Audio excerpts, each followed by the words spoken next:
Ako ang inyong Lolo Pael. At ako naman si Kabanong. At ito ang aming kwento.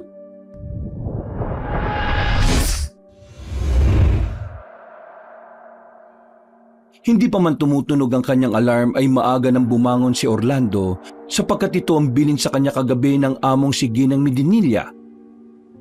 Mukhang abala na naman ang matandang Ginang kaya maaga siyang pinabangon.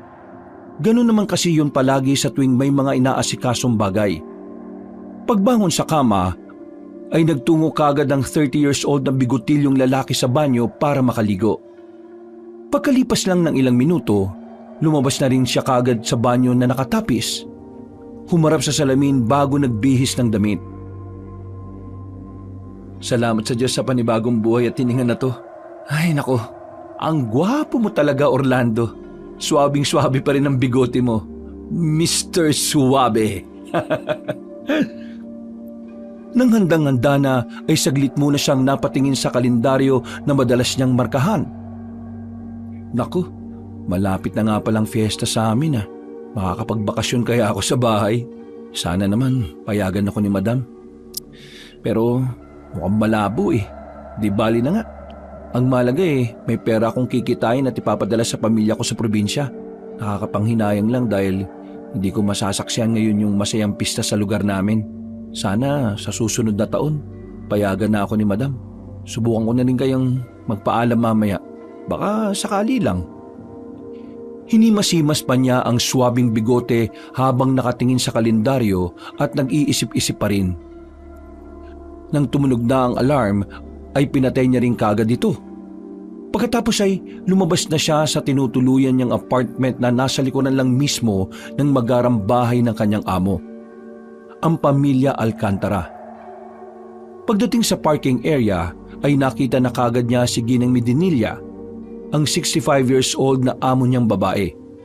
Nakatayo yun sa main entrance ng magarang bahay habang may kinakausap sa hawak nitong cellphone. Kahit may edad na yon, ay hindi pa rin mahahalata sa postura ng matandang babae. Hindi kasi ganun kakulubot ang kanyang balat kahit may kaputlaan ito ng kaunti. Magarang kasuotan nun at elegante talagang tingnan na kapag pinagmasdan ay masasabi talaga ng isang tao na mayaman talaga at karapat dapat na tawaging Madam.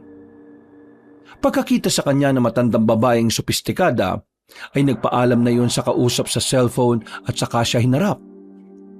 Magandang araw, Orlan. Okay na ba ang sasakyan natin? Pwede na ba tayong umalis ngayon? Magandang araw rin po, Madam. Oo, kagabi ko pa po na-check up tong sasakyan. Ihanda ko na rin po para makaalis na tayo. Napakagaling mo talaga at meron kang pagkukusa, Orlan. Hindi katulad ni Anthony na napakakupad. Mabuti na lang at kinuha na siya ng anak kong si Aster. Ayaw ko na talagang nakikita ang taong yun sa taniman ng mga bulaklak. Madam, huwag yun na hong sirain ang magandang araw nyo. Kalma lang ho at huwag yun na hong pakaisipin pa yun. Tama ka nga naman. O siya, sige. Pakikuha mo na nga muna tong bag ko. Sige po, Madam. Akin na ho ang bag nyo at ipapasok ko na sa loob ng sasakyan. Lumapit nga ang bigotilyong lalaki at habang kinukuha ang bag ay bigla namang naagaw ng atensyon niya ang babaeng dumaan sa likod ni Ginang Medinilla. Natigilan siya at napatingin dahil namumukhaan niya yon. Ang babaeng yun ay ang kasambahay na si Aling Dahlia na sinundo niya noong nakaraang 10 buwan kung saan ay kabago-bago pa lang din niya. Halos kasabayan niya ang nasabing ginang pero ilang beses pa lang yata silang nagkibuan.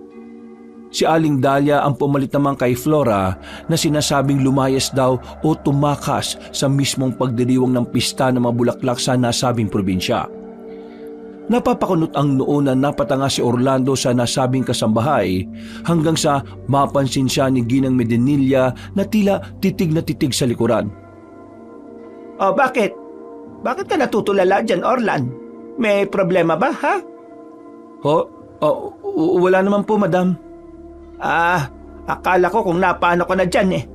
Halika na't baka maabutan tayo ng mabigat na daloy ng trapiko sa bayan. Opo, sige po, Ma'am. Pagkalakad ni Ginang Medinilla, papunta sa nakabukas na sasakyan, ay sinundan naman ng tingin ni Orlando ang nasabing kasambahay na naroroon pa rin. Pagpasok ng sasakyan, ay tumingin din naman doon ang matandang ginang bago muling bumaling sa tsuper.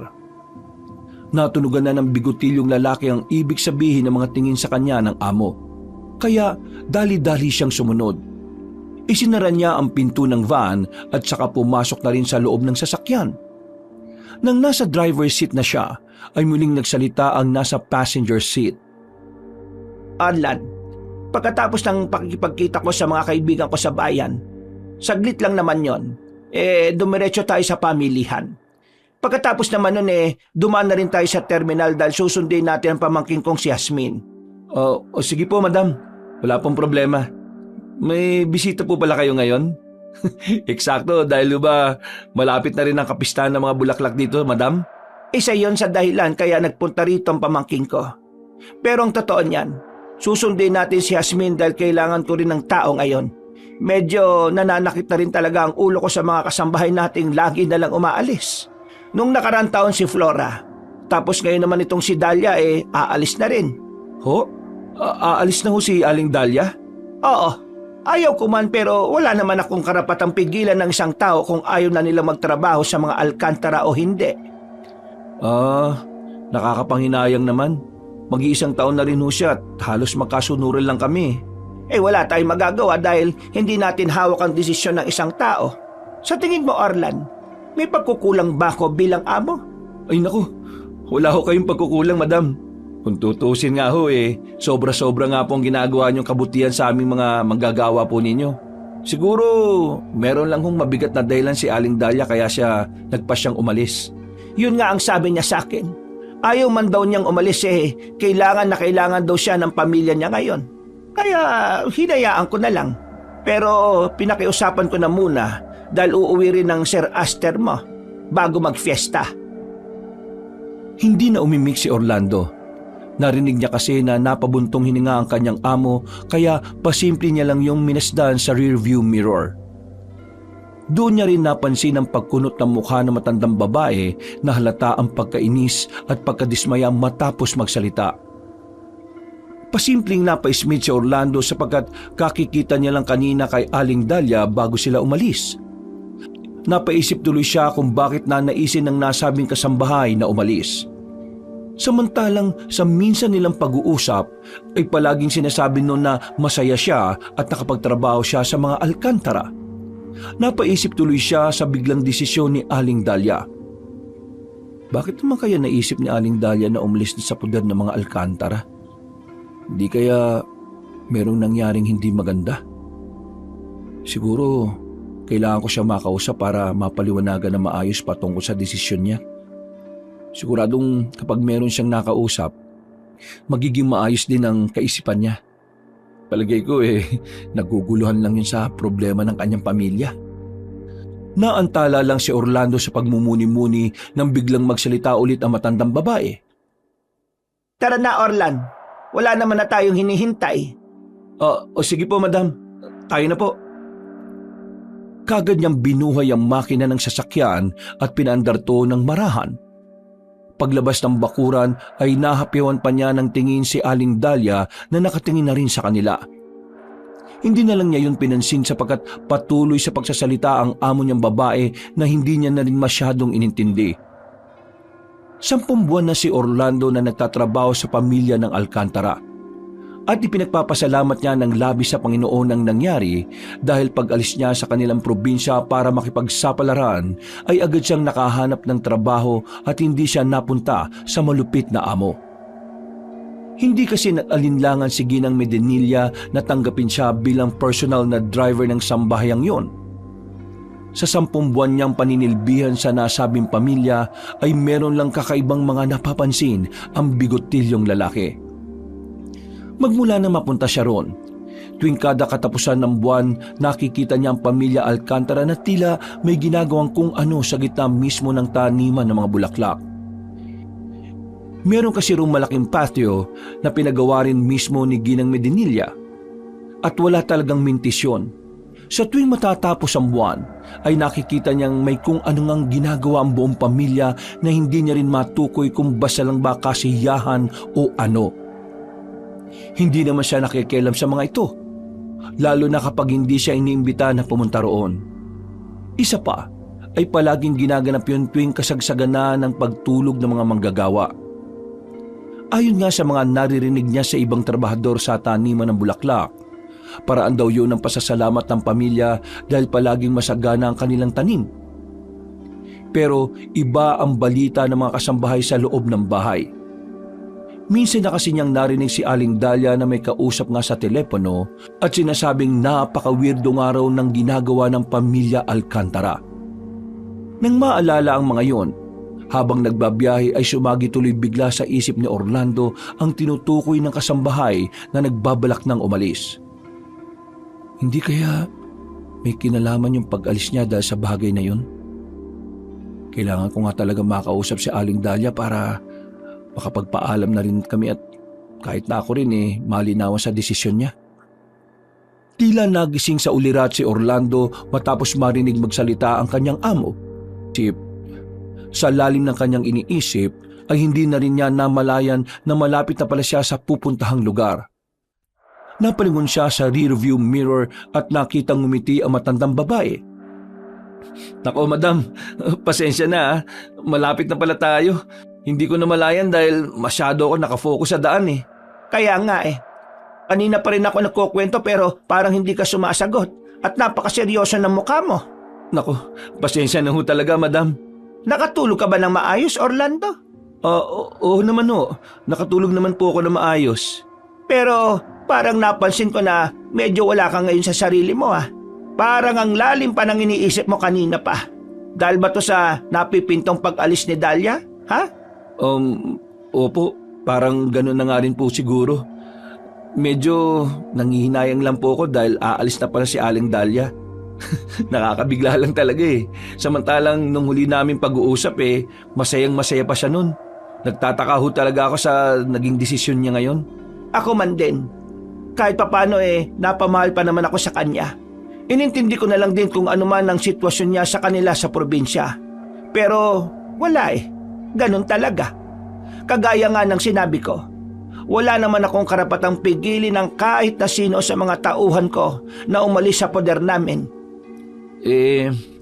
Nasasayangan talaga ako sa pag-alis niya Nanginayang ho ba? Ay nako, wag mo nang panghinayangan yung mga bagay na yon. Lahat naman may dahilan. Irespeto na lang natin yon.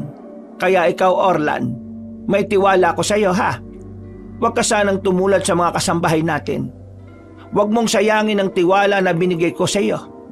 Kung aalis ka, dapat magbigay ka naman ng sapat na dahilan para hindi nakakalungkot katulad nitong gagawin niyang si Dahlia. Ay nako madam, mahal na mahal ko po ang trabaho ko dito sa inyo. Sa palagay ko naman wala na rin namang dahilan para umalis ako sa inyo. Maliban na lang kapag kayo na mismo ang nagpaalis sa akin. Bakit mo naman naisip na paalisin kita bilang personal na driver ng mga Alcantara? Ay, baka lang naman madam. Pero lilinawin ko lang ni isang beses hindi sumagi sa isip ko ang gumawa ng kahit na anong kabalbalan.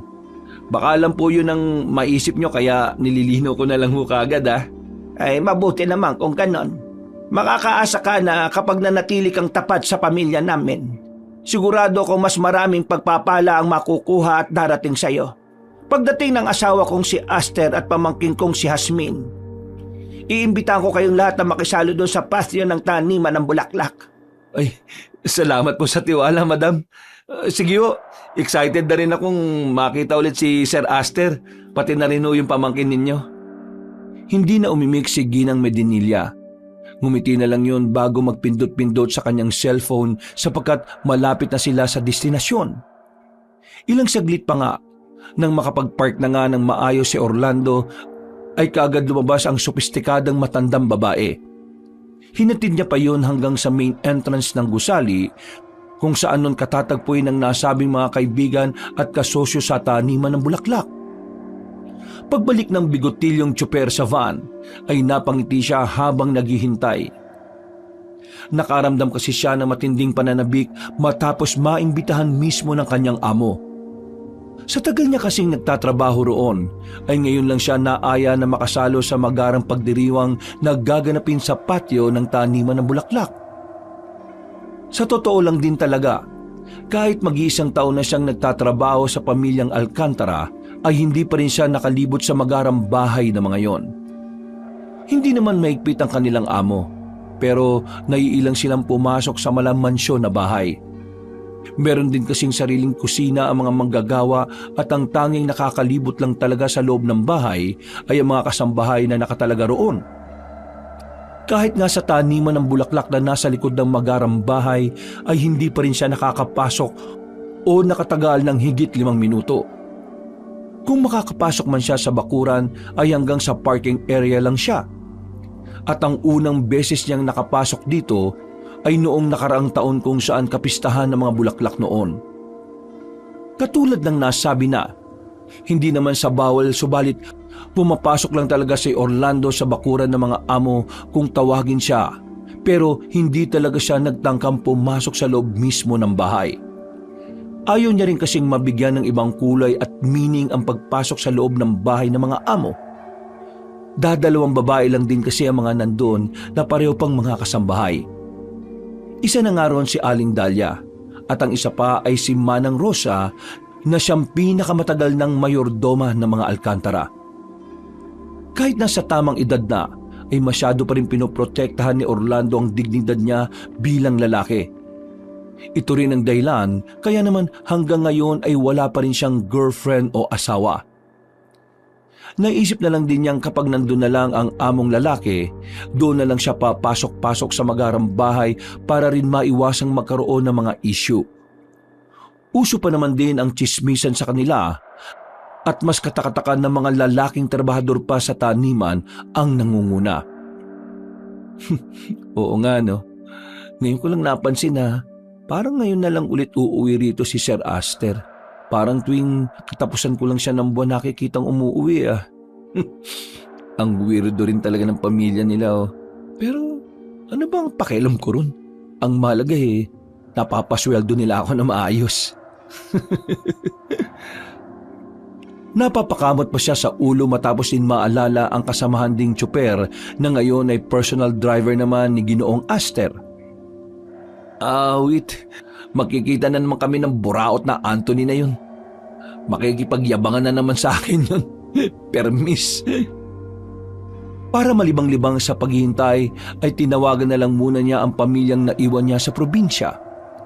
Nakausap niya kagad ang bunsong kapatid na si Sam na siyang nag-aalaga sa nanay Avila nilang 1 taon na ring na-stroke.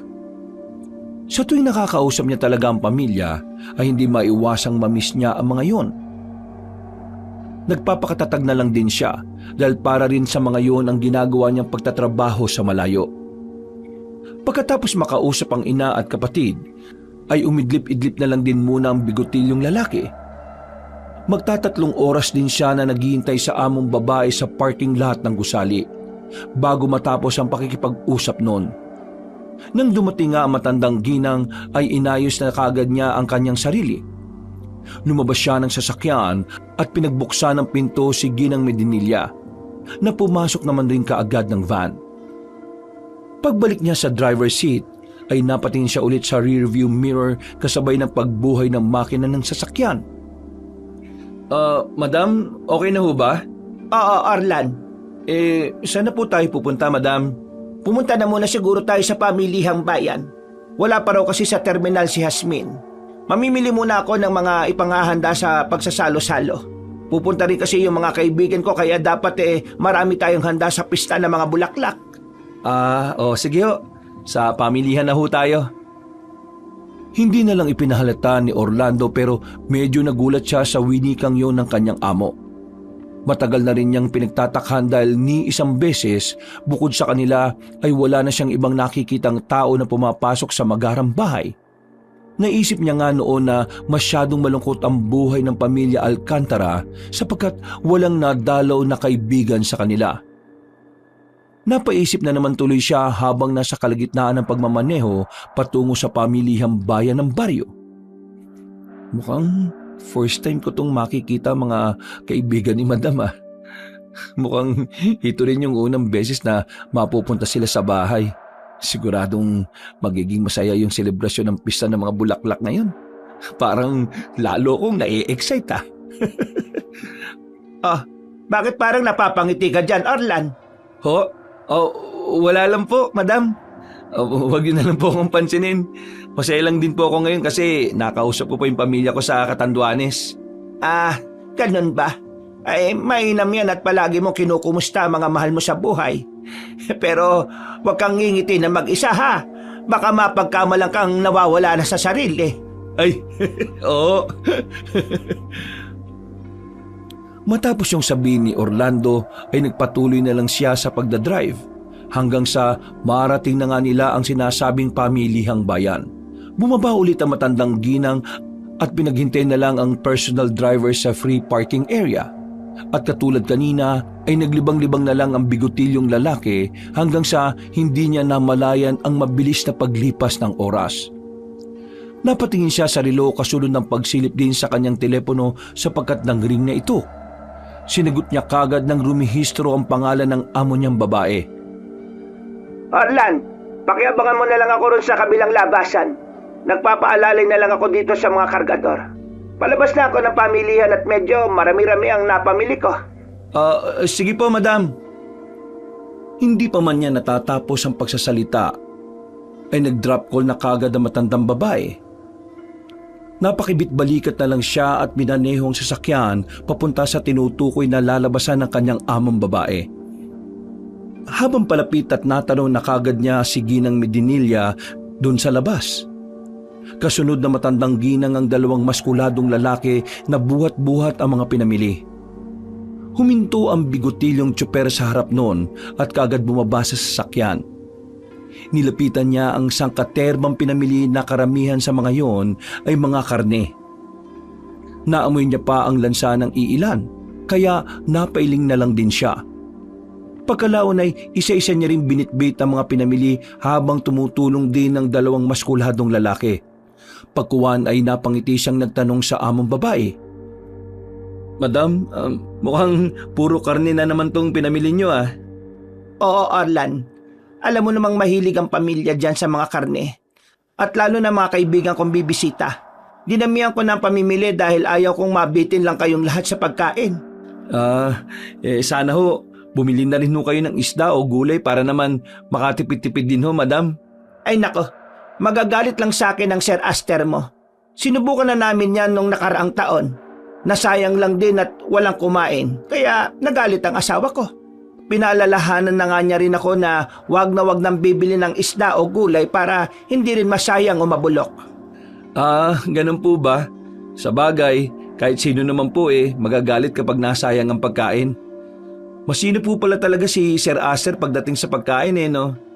Ay nako, sinabi mo pa. Wala yung pinalalampas at sinasaid niya talaga kapag kumakain ng isang buong tao. Ho? Tao? Ang ibig kong sabihin sinasaid niya talaga kapag kumakain ng buuhang karne.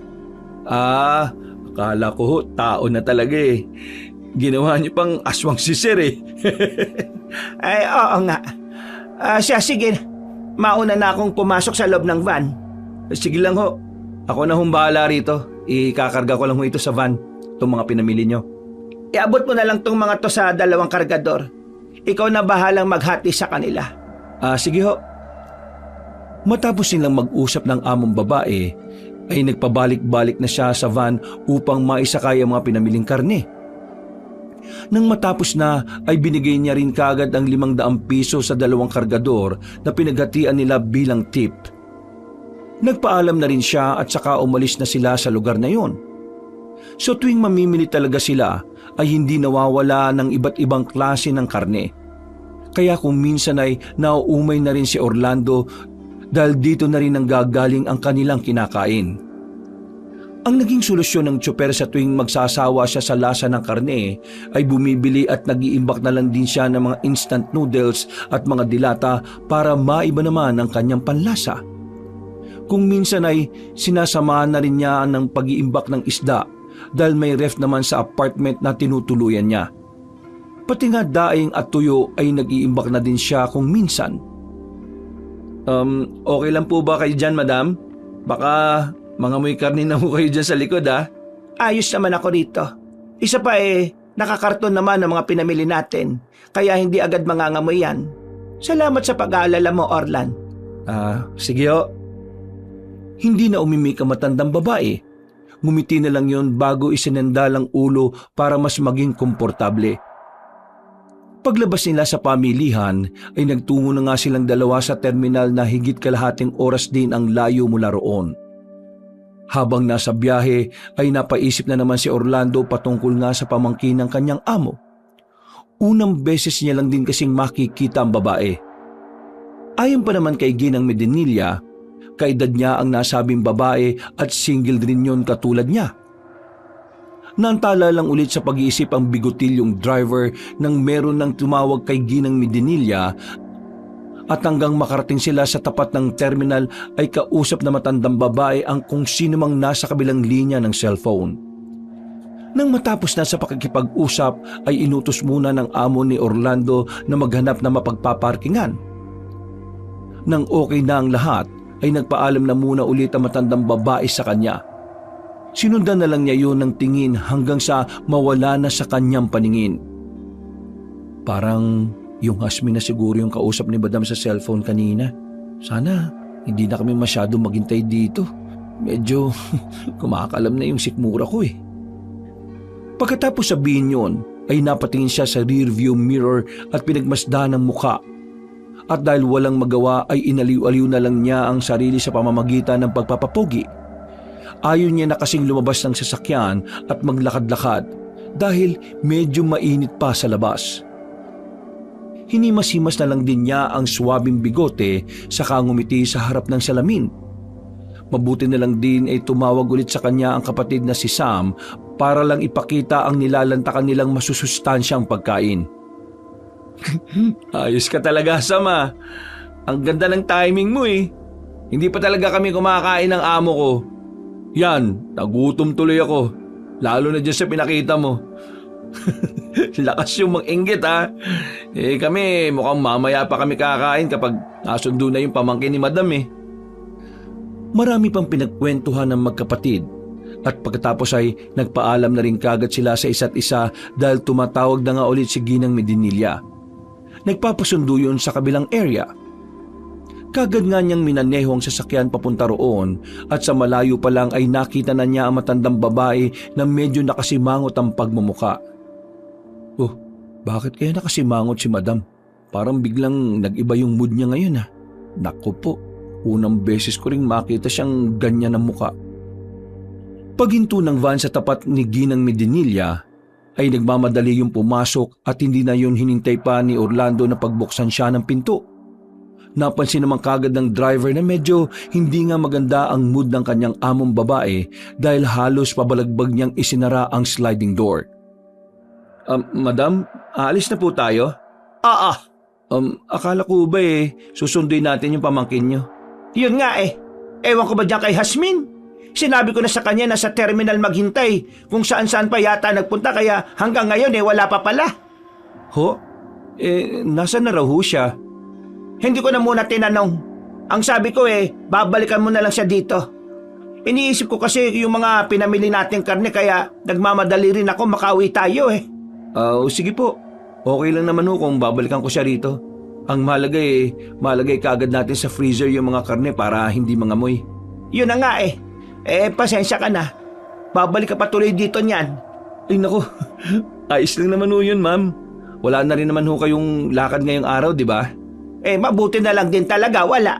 O halika na, at umuwi na muna tayo para makabalikan na rin kagad kung sakaling dumating na siya. Ang sabi kasi ni Hasmin, mga 1 oras pa raw siya bago dumating dito sa terminal. Ayaw ko nang maghintay ng ganong katagal dito at masasayang lang yung oras ko. May gagawin pa rin ako sa taniman kaya kailangan ko rin makauwi kagad. Sige ho. Tayo na ho ma'am. Biyahe na po tayo. Pasensya na pala kung napalakas ang pagsara ko ng pinto kanina ha. Nainis lang talaga ako dyan kay Hasmin eh. Kahit kailan talaga yung pamangkin ko na yan napakapasaway. Ay naku madam. Huwag na ho kayo magpasensya. Valid naman ho yung rason nyo eh. Hayaan nyo na ho at babalikan ko na lang ho yung pamangkin ninyo. Dahil sa mga sinabing yon ni Orlando ay tila guminhawa naman ang pakiramdam ng kanyang among babae. Pagkalaon ay nananghalian na nga muna sila sa isang restaurant bago nagpatuloy sa pagbabiyahe pa uwi. Marami pa silang mga napag-usapan tungkol sa mga bagay-bagay hanggang sa makauwi na sila sa magarang bahay. Sa malayo pa lang, habang palapit ang sasakyan sa gate ay nasipat na ni Orlando ang isang matangkad na lalaking moreno. May kasama yung balingkinitan at magandang babae na moreno rin ang kulay. Nakita rin ni Ginang Medinilla ang mga yon kaya nagtaka siya at napatanong sa kanyang driver. May tao sa tapat ng gate natin. Kilala mo ba yung mga yan, Orlan? Oo nga ho. Ngayon lang din ako nakakita ng tao eh. Teka, kilala ko yung lalaki ah. Dichiro? Si Dichiro nga ho. Dichiro? Sino naman yon? Pinsang buko, madam. Hindi ko rin alam kung paano ko natuntun dito eh. Pero ano kayang ginagawa niya rito?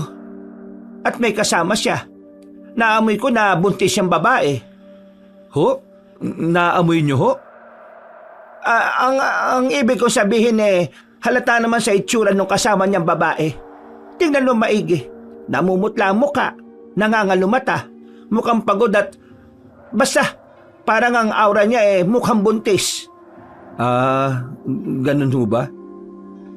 Dahil doon ay kagad inihinto ni Orlando ang sasakyan habang unti-unting bumubukas ang gate ng magarang bahay. Napapailing pa ang bigotilyong driver habang pinagmamasdan ang mukha ng kanyang pinsan na nakatayo pa rin sa gilid ng gate, kasamang hindi pamilyar na babae. Pagpasok ng sasakyan sa parking lot, ay agad ding bumaba si Orlando para tulungang buhati ng mga pinamili papunta sa kusina. Kaya lang ay pinigilan siya ni Ginang Medinilla. Puntaan mo na muna yung pinsan mo ron at baka may importanteng kailangan sa iyo yon. Sigurado ho kayong okay lang, madam? Oo, ipapautos ko na lang yan sa mga hardinero. Kausapin mo na muna sila at magmadali ka na. Katulad nga ng sinabi ko kanina, buntis yung kasama ng pinsan mo. Siguradong importante ang pakay nila kaya naparito. Ay, salamat po, madam. Maiwan ko na ho muna kayo at pasensya na ho talaga. Dali-dali nang tumakbo ang bigotilyong lalaki at kinausap sa labas ng bakuran ang pinsang si Dichiro at ang kasama nitong babae. Oh, Dichiro, paano mo natuntun yung lugar na to? Grabe naman yung pagsalubong mo sa akin, pinsan. Di mo ba muna ako kukumustahin? Ikaw naman talaga, oh. Saka na tayo magkumustahan. Nagtatrabaho pa ako, Dichiro. Aalis pa ako mamaya dahil may pinapasundo pa sa akin ng amo ko. May kailangan ka ba, ha? Natumbok mo, pinsan. Sana kasi. Kung po pwede sanang mag-request sa'yo na ipasok mo ako sa trabaho. Narinig ko kasi kay Tia Avila at sa kapatid mong si Sam na maganda trabaho mo rito eh. Di sa kanila mo pala nalaman tong kinaroroonan ko. Paano ka nakapunta rito? Ang layo-layo ng probinsya natin ah. Sus, eto naman. Importante ba bang malaman yon ha? Nakadisgrasya kasi ako. Itong si Donita. Buntis kasi ngayon at kailangan ko ng trabaho para matustusan yung pangangailangan nila ng magiging anak namin. Pinsan, alam kong hindi maganda ang naging samahan natin pero matitis mo ba ako na magkaroon ng buhay na hindi kaaya-aya yung magiging pamangkin mo? Ngayon lang naman ako lalapit sa'yo at manghihingi ng tulong eh. Wala lang talaga akong ibang choice at malalapitan. Galit rin kasi sa akin sila inay eh. Sino bang matutuwa sa ginawa mo? Nagtanang ka ng ibang babae at nabuntis mo pa. May asawa at anak ka ng damuho ka. Wag mo na akong sermonan, pinsan. Lunod na nga ako sa sermon dun sa atin eh. Ano ba? Tutulungan mo ba ako o hindi? Kung hindi, sabihin mo na lang kagad para makalis na kami dito at maghanap ng ibang taong tutulong sa amin. Ang layo-layo pa ng naging biyahe namin para lang makarating dito tapos ganito lang din pala yung mangyayari. Ay nako, buhay nga naman ng mga tao. Nakaangat-angat lang ng konti, akala mo kung sino na. O sige na, pasensya na sa abala. Wala na sana talagang balak si Orlando na tulungan ng mayabang na pinsan, kaya lang ay nagulat siya nang biglang naniklod na sa kanya ang babaeng buntis. Umiyak yun ng umiyak, kaya nagulat talaga siya ng gusto at hindi na kagad nakapagsalita. Mabuti na lang din ay hindi na sila napansin ni Ginang Medinilla dahil pumasok na yun sa loob ng magarang bahay. Uy, tumayo ka na nga dyan, Donita. Kahit anong gawin natin pagmamakawa, hindi na tayo pakikinggan yung pinsan ko. Palibasa kasi, hindi na yun nakakakilala dahil nakatungtong na sa mansyon eh. Hindi pa rin tumigil si Donita kaya nahabag na lang din talaga si Orlando. Napabuntong hininga siya at pinatayo na ang babae saka pinatahan sa pag-iyak. Pagkalaon ay napatapik na lang siya sa noo habang pinagmamasdan ng dalawa. Hindi niya alam kung maiinis siya o maaawa lalo na kay Dichiro na pagkayabang-yabang pa rin talaga. Mamaya na tayo mag-usap ng masinsinan dahil marami pa akong ginagawa eh. Sa ngayon, sumunod muna kayo sa apartment ko.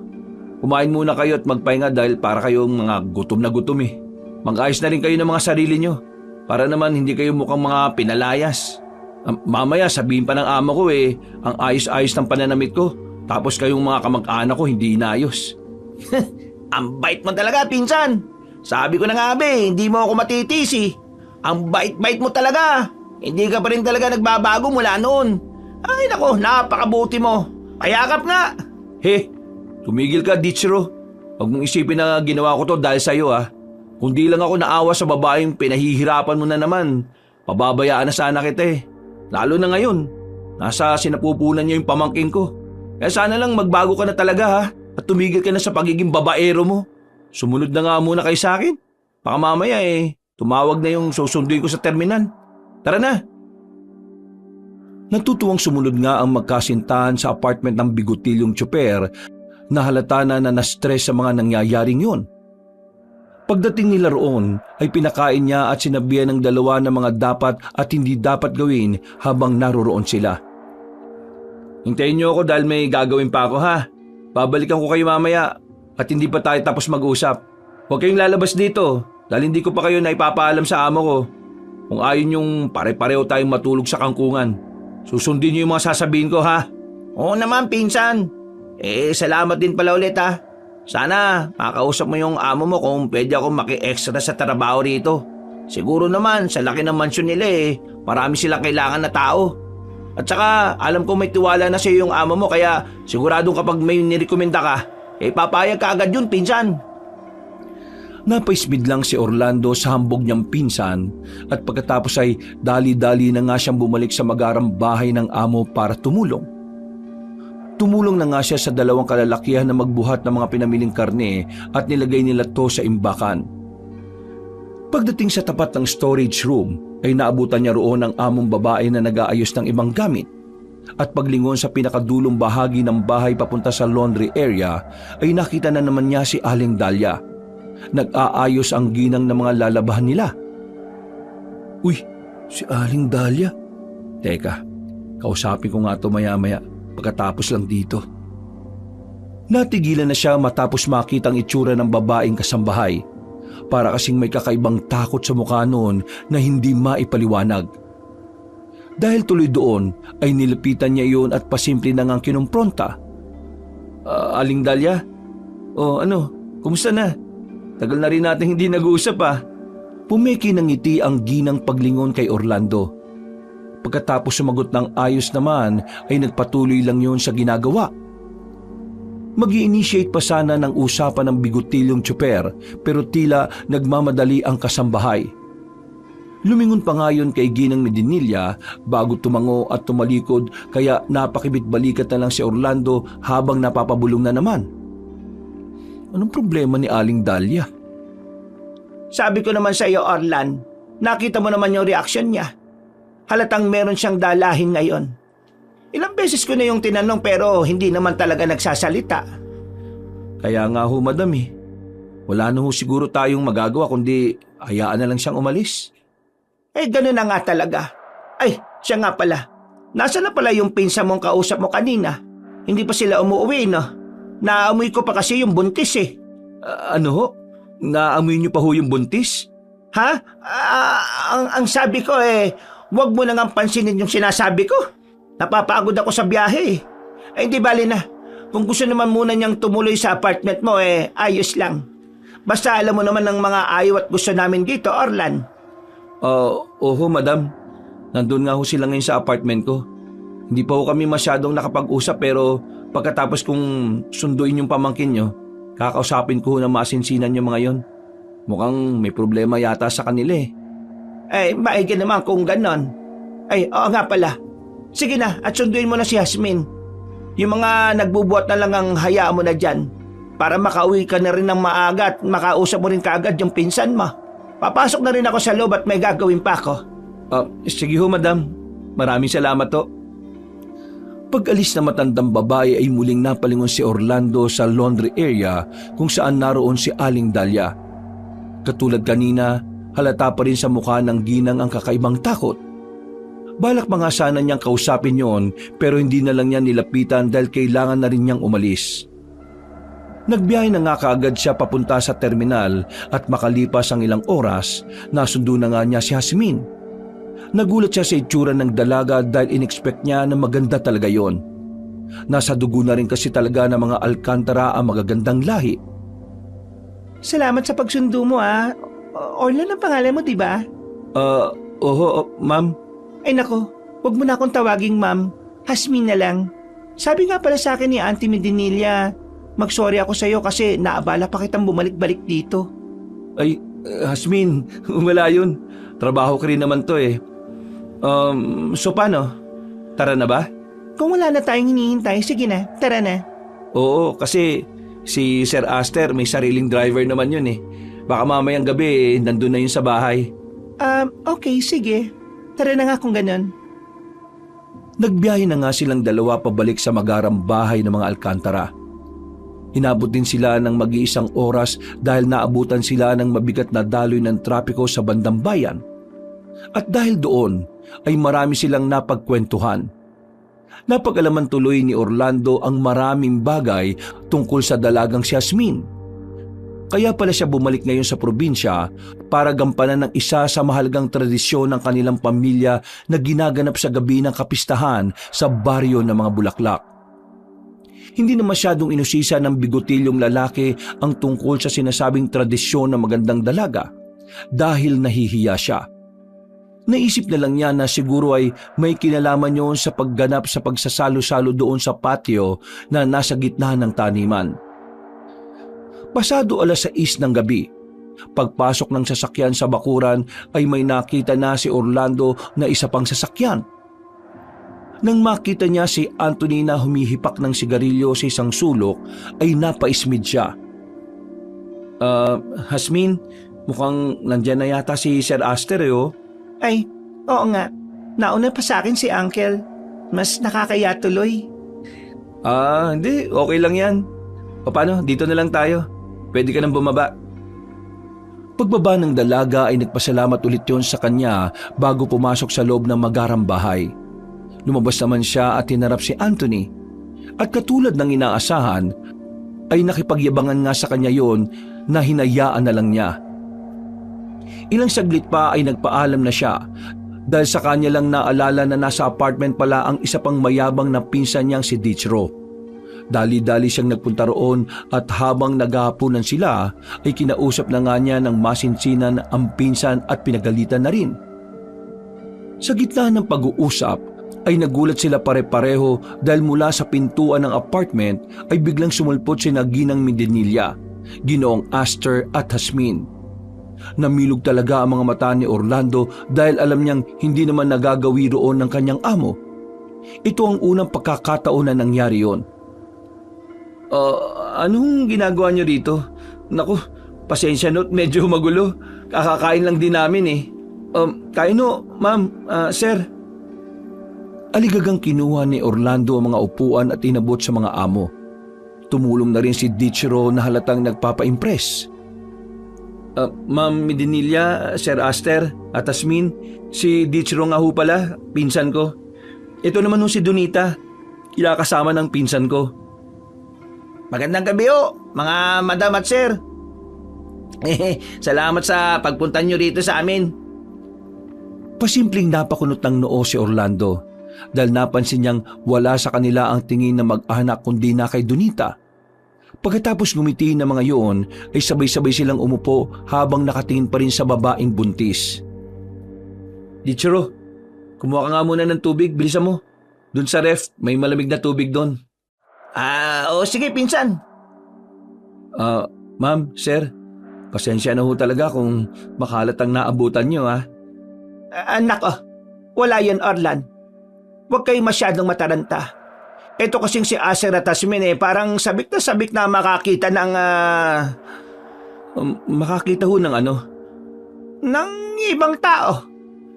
Nasabi ko rin kasi na nandito ang pinsan mo at ang kinakasama niyang buntis. Kapansin-pansin ang tila pananabik sa mukha ni Ginang Medinilla, Ginoong Aster at Tasmin habang nakatingin kay Donita na naiilang naman na ng sobra. Mas lalo rin tuloy na weirdoan si Orlando dahil sa unang pagkakataon ay ngayon niya lang talaga nakita ang mga amo na ganon. Parang may kakaiba sa mga to na hindi rin niya maintindihan. Ayos lang mo ba kayo? Ay, oo naman, Orlan.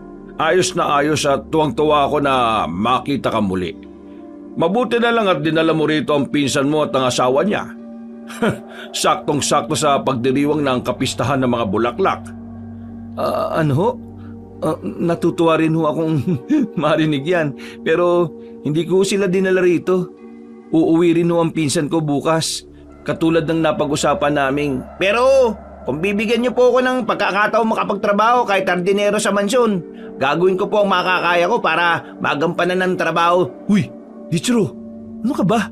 Tumigil ka nga. Nakakaya ka sa kanila eh. Wala namang problema sa akin. Hindi ba mahal kong asawa ang Medinilla? Oo naman. O pinsan, narinig mo yun ha? Payag na sila Mama at Sir. Tanggap na kami sa trabaho. Maraming salamat po sa inyo, Ma'am at Sir. Hindi na nakapagsalita pa si Orlando dahil mismo ang mga amo na niya ang nagsabi na makakapagtrabaho na nga si Dichiro sa mga Alcantara. Gusto niya mampigilan ng tungkol dito pero alam niyang wala na siyang magagawa, lalo na kung si Ginang Medinilla na ang nagdesisyon. Noong pa man ay pasaway na talaga ang pinsan niya at kilalang kilala yon sa kanilang probinsya bilang isang manggagancho. Maraming beses na rin yung inireklamo ng mga pinagtatrabahuan dahil nga sa paglalasing at kung ano-ano pang kabalbalan. Salamat po talaga, Ma'am Medinilla, Sir Aster at Ma'am Hasmin. Promise po, gagawin ko po makakaya ko. Pagtutulungan po namin ng kalibin partner kong si Donita. Kailangan namin ngayon si Donita sa mansyon. Ay, sige po, walang problema. Mahal, Donita, mag-ayos ka na dyan. Kailangan ka raw sa mansyon ngayon. Bilisan mo na, huwag ka nang pabagal-bagal. Tila natataranta naman ang babaeng buntis na nag-asikaso habang si Orlando ay nakatingin lang. Pinoproseso pa rin kasi ng utak niya ang mga nangyayari ng mga oras na yon. Alam niya naman na hindi na mababali ang sinabi ng mga amo nila, kaya napabuntong hininga na lang siya. Orlan, ayos ka lang ba? Pasensya na at alam mo naman na aalis na si Dahlia ngayong gabi kaya kailangan din talaga namin ng papalit sa kanya. Wala akong problema sa akin, madam. Okay na rin po yun. Mabuti naman kung ganon. Sabi ko naman po sa inyo ma'am. Ayos lang sa pinsan ko Hindi naman po talaga ako nagkamali ng pinuntahan. Salamat po sa tiwala. Walang anuman. Uy, Donita, bilisan mo na dyan. Huwag ka nang pabagal-bagal. Ayaw kong mapapaya tayo sa mga bago nating amo, lalo na rito sa pinsan ko. Tumayo na nga kagad ang mga Alcantara at lumabas na ng apartment. Sumunod naman si Donita na parang napipilitan lang din naman dahil wala na rin naman yung magagawa. Habang pinagmamasdan ni Orlando mga iyong palayo, ay hindi niya rin maiwasang mapaisip. Hindi niya alam kung bakit pero nararamdaman niyang tila merong kakaiba. Bigla na lang tuloy kumabog ang dibdib niya sa hindi malamang dahilan. Naantala lang yon nang tapik-tapikin siya ng pinsang tuwang-tuwa sa mga nangyayari. Pinsan, salamat sa iyo Ang galing mo. Siguro kinausap mo yung mga amo mo para mapayagan kaming makapagtrabaho dito, no? Piruin mo yun. Kahit bagong salta lang kami, pumayag ka agad sila. Dahil yun sa'yo, pinsan. Thank you. Tigilan mo nga ako, Dichiro. Iligpit mo na yung mga pinagkainan nyo dyan. Tapos lumipat ka na rin sa kabilang apartment. Malamang doon din kayo patutulugin yan dahil walang tao ron. Sige. Pero pwede ba tayong mag-inom? Selebrasyon man lang ba? Mag-inom ka mag-isa mo. Bisa mo nang magligpit dahil inaantok na ako. Nagpunta na nga lang ng banyo ang bigotilyong lalaki para magbanlaw ng katawan. Gusto niya rin kasing mahimasmasan para kahit papaano ay lumamig-lamig ang kanyang ulo dahil kay Dichiro. Paglabas niya ay malinis na ang buong silid at wala na roon si Dichro. Nakahinga siya ng maluwag at kaagad na humiga sa kama dahil na rin sa pagod. Nakatulog siya kaagad at nagising ng mga bandang madaling araw dahil nakarinig siya ng ingay sa kabilang apartment. Nabubugnot siyang napabangon at nang lumabas ng kanilang apartment ay saka naman tumahimik. Ay nako, mukhang araw-araw na ako mabubulaw ng lintik na Dichro na to. Nang pabalik na siya sa loob ng apartment ay narinig niya ang pagsigaw ni Aling Dahlia. Dahil doon ay dali-dali siyang tumakbo papunta sa apartment ng nasabing kasambahay. Naabutan niya roon ang mayordomang si Manang Rosa na tila naalimpungatan din dahil sa ingay. Nawala na rin tuloy ang antok niya dahil sa sigaw na parabang humihingi ng saklolo. Manang Rosa, narinig niyo ba yung boses na sumigaw na yun? Parang boses ni Aling Dahlia yun ah. Sinabi nga ng matandang mayordoma na kagabi pa nakaalis si Aling Dahlia na hinatid pa ni Anthony hanggang sa terminal. Kaya imposible ngang sa kanya galing ang boses na yon. Pero kaboses niya ho talaga eh. Manong Rosa, di ba? Nakakapagtaka naman. Sigurado ako sa narinig ko. Natigilan na rin sila sa pag-uusap dahil bigla ring dumating ang mag-asawang Alcantara. Nakapantulog na mga yon pero napansin ni Orlando medyo may bahid ng putik ang laylayan ng suot ni Ginang Medinilla. Subalit nang ibaling niya ulit ang tingin sa mukha ng mag-asawang amo ay nasabi niya nga tila na alimpungatan lang din ang mga yon. Pero lingid sa kanya ay nagpapanggap lang ang dalawa na kagigising lang. Oh, bakit nasa labas pa kayo, Orlan at Rosa? Ano kasi sir? Parang may narinig lang po akong sigaw. Sabi ko naman sa iyo, mahal, meron nga rin akong narinig. Pero parang ibon yung narinig ko eh. Malakas na huni ng ibon. Ganon din ba yung narinig mo, Orlan? Hindi po ibon eh. Parang tao ho. Ay nako, sige na't magsipasok na kayo sa mga tulugan ninyo. Alam niyo naman na maagang pag-aasikaso mamayang umaga dahil sa peste. Pero ipapatanong ko sa mga tao ron sa taniman para makasiguro tayo na walang hayop o tao o kung anuman. Sige ho. Naglakad na nga pabalik sa apartment si Orlando subalit hindi talaga siya mapakali kaya naman palihim siyang nagpunta sa taniman ng mga bulaklak na nasa likod ng mansyon. Siniguro niyang walang makakakita sa kanya at pagdating sa bukana ay nagpalinga-linga siya sa paligid. Napakatahimik ng taniman. Tanging ingay ng mga kuliglig lang ang naririnig niya. At kahit madilim, ay naaninag pa rin naman niya ang malawak na taniman dahil sa liwanag ng buwan na tila nagdidilig sa lupain. Napabuntong hininga na lang siya ulit habang iniisip kung totoo nga ba ang narinig kanina o parte lang ng kaniyang guni-guni dahil sa antok. Sigurado kong boses yun ni Aling Dahlia. Pero sabi nga ni Manang Rosa, kagabi pa umalis yung taong yun. Ilang saglit pa nga ay napansin niya mula sa malaking pasyo sa gitna ng taniman na parang may maliliit na liwanag. Nagtago siya sa isang sulok para hindi makita na kung sino mang may dala ng liwanag na yon. At ganun na nga lang ang gulat niya nang makita si Ginoong Aster kasunod ng 4 na tauhan ng taniman. Dinig niyang kinakausap ng among lalaki ang mga yon na pag-igihan kung anuman ang kanilang hinahanap o ginagawa. Siguro pinapacheck na nga ni Sir Aster para makasiguro. Nang mawala na sa paningin niya ang lalaking amo, ay bumalik na rin sa patio ang mga tauhan. Palis na rin sana siya pero nakita niya naman bigla si Jasmine na galing din sa patio.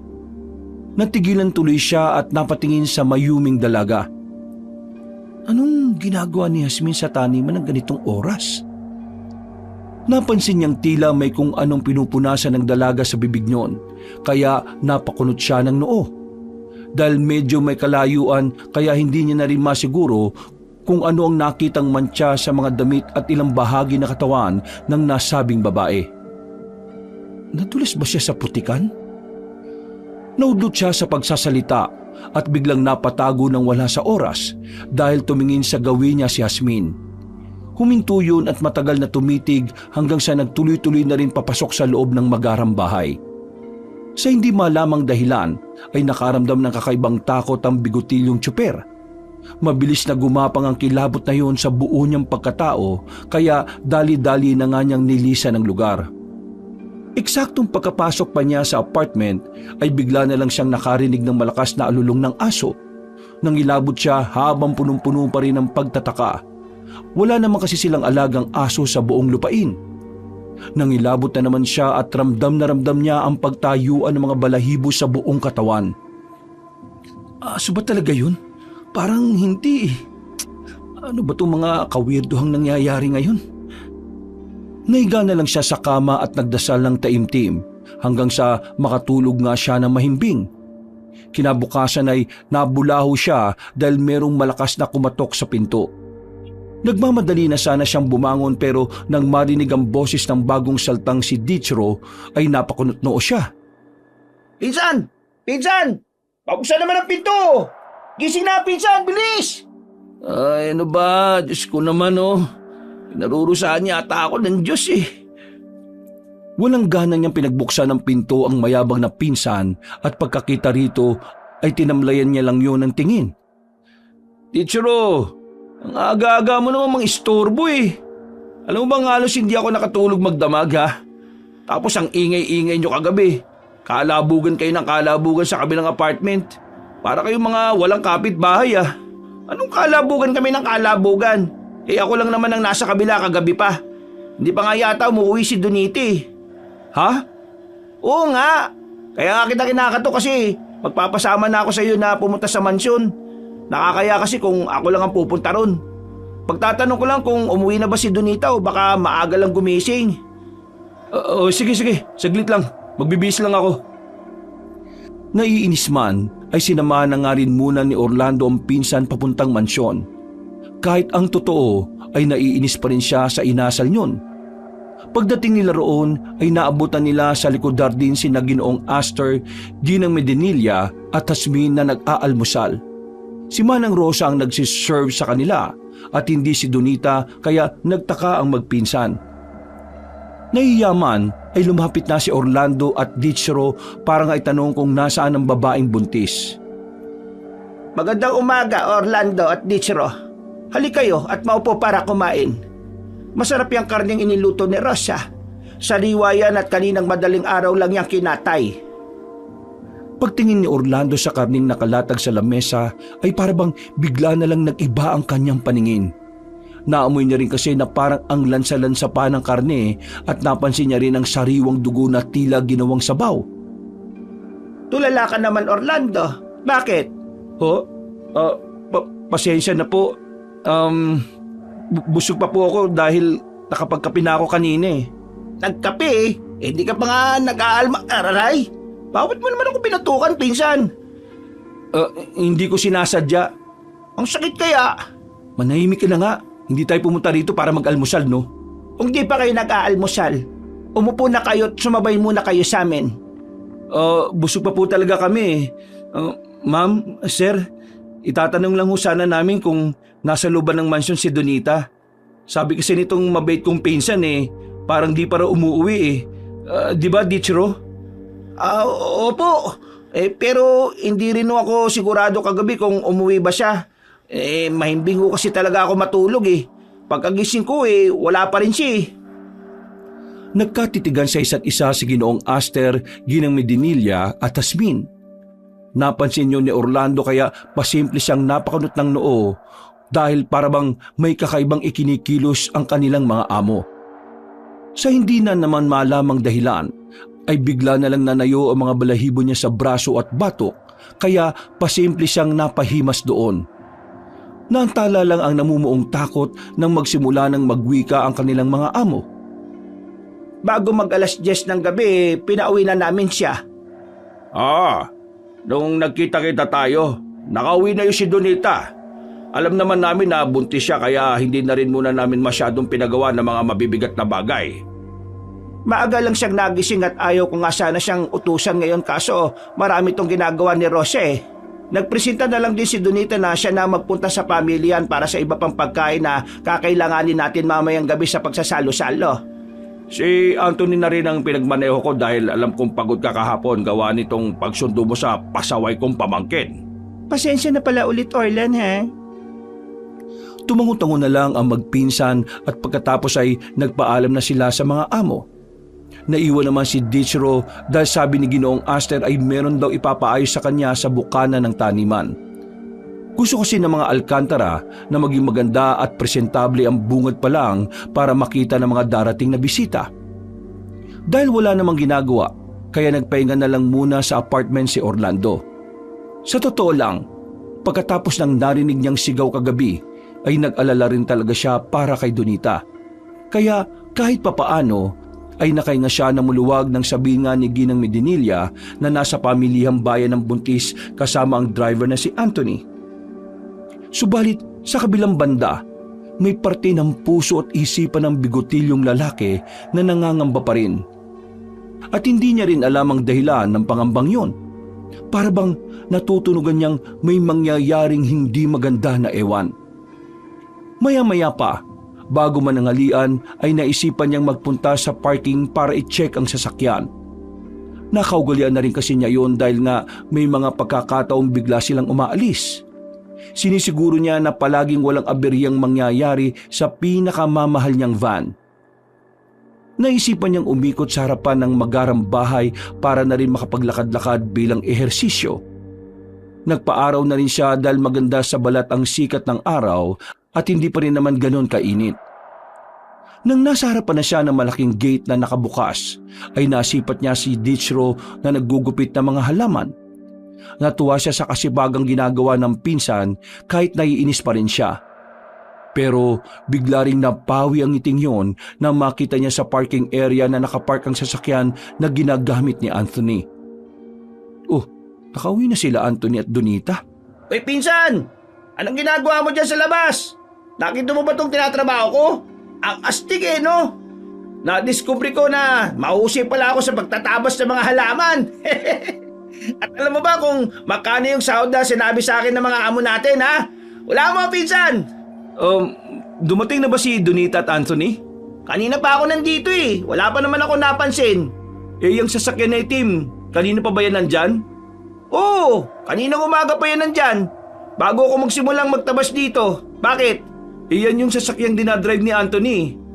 Ano? Di ka rin talaga nag-iisip no? Kung nandito yan, ibig sabihin, anong sasakyan ang ginamit nila papunta sa pamilihang bayan? Wala namang mga jeep o tricycle na papunta rito. Ay nako, tumigil ka nga muna dyan at pumasok ka sa loob. Tingnan mo ron kung dumating na yung binuntis mo. Pagkasabing yun ay iniwan na nga ni Orlando ang mayabang na pinsan. Dumiretso siya sa dirty kitchen na nasa likurang bahagi ng magarang bahay at malapit lang din sa shortcutan papuntang apartment at sa malawak na taniman. Pagpasok ay nakita niya roon si Manang Rosa na katatapos lang magluto. Sinipat-sipat niya si Donita pero hindi niya nakita kaya nagtanong na siya sa mayordoma.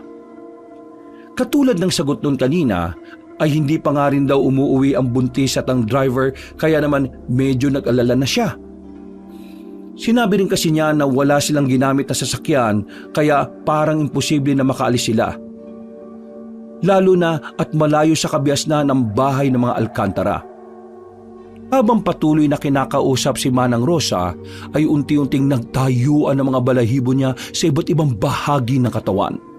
Kinukutuban na naman kasi siya at alam niya sa sarili na may hindi talaga magandang nangyayari sa mansyon na yon. Pakiramdam niya ay may mga maliliit na dagang nagkakarirahan sa kanyang puso at parabang gusto nitong butasin ang kanyang dibdib para makakawala. Napahawak siya roon habang pinagmamasdan ng mayordoma na tila nagtataka naman sa reaksyon niya. At para mawala ang nerbiyos ay uminom na lang siya ng tubig hanggang sa eksakto rin ang pagdating ni Jasmine na tila nagulat pagkakita na parabang namumutla siya. Ayos ka lang ba, Orlan? Namumutla ka yata, ha? Humugot muna ng malalim na hininga ang bigotilyong driver hanggang sa kumalma na siya. Pagkalaon ay nilingon niya ang mayuming babae bago pilit nang initian yun. Pangiti-ngiti ka lang dyan. Ano bang nangyayari sa'yo? Parang kaninang agaan pa kita napapansin na wala sa sarili, ha? May problema ka ba? Ha? Ayos lang naman ako. Itatanong ko lang sana kung nandyan na sina Anthony at Donita. Oo, kadarating lang nila. nandun na si Donita sa likod kasama yung asawa niya. Punta mo sila roon para makita mo. Ha? Sige. Salamat ah. Pupunta na sana ni Orlando sina Dichro at Donita sa likod ng maggarang bahay pero biglang tumunog ang cellphone niya. Nang makitang rumihistro ang pangalan ni Ginang Medinilla ay kaagad niya yung sinagot. Inutos nga ng amo niyang babae na ipagmaneho para sundin ng mga kaibigan niyang bibisita. Dahil nakaayos naman na kaya dumiretso na kaagad ang lalaki sa parking kung saan niya naabutan ng matandang Ginang. Aba, ang bilis mo Orlando ah. Pasensya na mukhang nagpapahinga ka yata. Nagpapasundo na kasi yung mga kaibigan ko dahil gusto nilang matikman kagad yung masarap na putahe habang sariwang-sariwa pa. O, tara na. Sige ho, madam. Wala na nga silang inaksayang oras. Kagad nagbiyahe si Orlando at Ginang Medinilla para nga magsundo ng mga bisita. Nang mapadaan sila sa kabayanan ay medyo masikip na ang daloy ng trapiko dahil sa kaliwat kanang mga tao na nanonood sa parada. Gumawa na lang ng paraan ng lalaking bigotilyo para makalis kagad sila sa lugar na yon. Ilang saglit pa ay nagtaka siya dahil parang napakaliblib na ng kanilang pinupuntahan. Kaya tiningnan niya sa rearview mirror ang among babae at tinanong, Madam, mawalang galang na ho ah. Tama ba itong tinatahak nating daan? Parang ngayon lang kasi ako napadpad dito eh. Huwag ka mag-alala dahil nasa tamang daan tayo. Ayun na yung lumang bahay, oh. Nang lingunin ni Orlando ang nasabing bahay ay nangilabot na naman siya. Parang katulad lang kasi yun ng mansyon ng mga Alcantara pero mas luma at mas maliit. Hindi na siya nagpark sa loob ng bakuran katulad ng bilin ng among babae. Sa tapat ng malaking puno ng balete ay doon niya ipinwesto ang van at naghintay na lang siya sa amo. Sa kanya lang namalaya na nasa 4:00 na pala ng hapon. Mabuti na lang din pala ay nakakain siya ng tanghalian bago sila umalis. Habang naghihintay sa amo ay muli siyang napatingin sa nasabing bahay. Napakunot siya ng noo pagkadaka matapos muling makaramdam ng kakatuwang bagay. Ang weirdo talaga ng mga mayayaman dito sa probinsya. Yung mga bahay nila parang ewan. Para mga haunted house na o tirahan ng mga mayayamang mangkukulam. Ew! Malaki ang paniniwala ni Orlando sa mga multo, demonyo at mangkukulam dahil usong-uso yun sa kanilang probinsya at may mga ebidensya na rin patungkol dito. Kaya lang, pagdating sa usapang aswang ay hindi siya masyadong bilib. Sa probinsya kasi kung saan siya lumaki, ni isang beses ay hindi pa siya nakakakita ng kahit na anong uri ng aswang. Kaya para talaga sa kanya ay katang-isip lang ang mga yon. Natigilan siya sa pagmumuni-muni nang biglang umihip ang hangin. Dahil nakabukas ang bintana ng van sa tabi niya, kaya naramdaman niya ang malamig na samyo ng hangin. Napatingin siya sa puno ng balete lalo na nang maglaglaga ng mga dahon ng nasabing puno. Hanggang sa makarinig na nga siya ng nakakakilabot na alulong ng kung anong hayop mula sa hindi kalayuan. Dahil sa napapalibutan ng mga kapunuan ng lugar kaya napabalikwas siya. Isinarado niya kaagad ang bintana at nagmasid-masid sa paligid. Naknang teting naman oh. Ano yun? Bakit ganitong oras may umaalulong na aso? Teka, aso nga ba talaga yun? Tsaka parang galing sa loob ng nilulumang bahay na yun ah. Natigilan na siya matapos maalala ang amo niyang babae. Nag-aalala siya para rito kaya kahit kinakabahan ay lumabas siya ng sasakyan. Wala nang nakakakilabot na alulong ng kung anong hayop pero nandun pa rin ang takot at kaba sa kanyang puso. Nagdire-diretso siya hanggang sa makapasok sa loob ng bakuran. Tinungo niya kagad ang main entrance ng bahay at pagpasok niya doon ay mas lalo siyang natakot. Paano ba naman kasi ay napakadilim ng loob na akala mo talaga ay parang inabandona na. Napabuntong hininga siya at napalunok habang napapasign of the cross. Naghahalo-halo na rin ang tumatakbo sa isip niya kung tutuloy pa ba siya o hindi. Ano bang klaseng bahay ito? Dito ba talaga pumasok si Madam? Nakarinig na siya ng mga ingay sa hindi kalayuan pero nakakakilabot pa rin ang bagay na yon na akala mo ay mga bumubungis-ngis na halimaw. Nang mapunta siya sa kusina ay ganun na lang ang gulat niya nang makita sa lumang center table ang mga prutas na nabubulok at inuuod na. May kakaibang amoy at lansa rin siyang naaamoy kaya napatakip na lang siya ng ilong at nagpatuloy sa paggalugad ng lumang bahay. Hanggang sa makakita siya ng nag-aagaw na liwanag sa bandang dulo ng hagdan.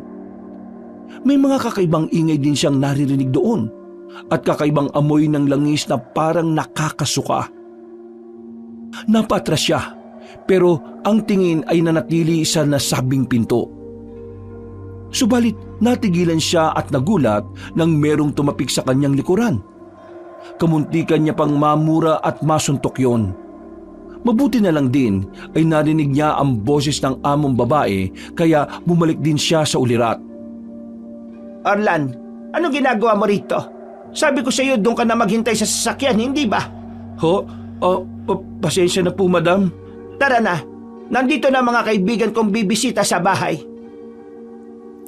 Nang lingunin niya ang higit-6 na kataong matatanda na rin ay napabuntong hininga na lang siya.